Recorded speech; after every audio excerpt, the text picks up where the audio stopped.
સાવરકુંડલા મામલતદાર કચેરી આ જુઓ આ ટ્રાફિક છે બધા કેવાયસી કરવા માટે આવ્યા છે લોકો કેટલા હેરાન થાય છે ભારતીય જનતા પાર્ટીના રાજમાં તમે જુઓ આ કોઈ નેતાઓને ભાષણો કરવાનો ટાઈમ છે પણ આ લોકોની પરેશાની દૂર કરવાનો ટાઈમ નથી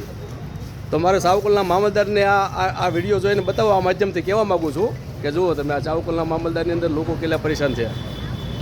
કેમ પેલા ભાજપને મત દીધા હતા બધાએ હે હા જુઓ લાઈનમાં ઊભા છે આ લોકોને ખરેખર એના ગામની અંદર કે જે તે એરિયાની અંદર આ કેવાયસીની વ્યવસ્થા કરવી જોઈએ એને બદલે મામલતદાર કચેરીમાં સમગ્ર લોકો હેરાન થાય છે અને સારા દેશે આ બારી ખુલે છે આ જો બધા લાઈનમાં ઊભા છે બધા લાઈનમાં ઊભા છે જુઓ તમે જો આ સરકારને હવે જાગીને જવાબ દેવાની જરૂરિયાત છે પણ લોકો હવે સમજતા નથી જય શ્રી રામ કહીને મત દઈ દે છે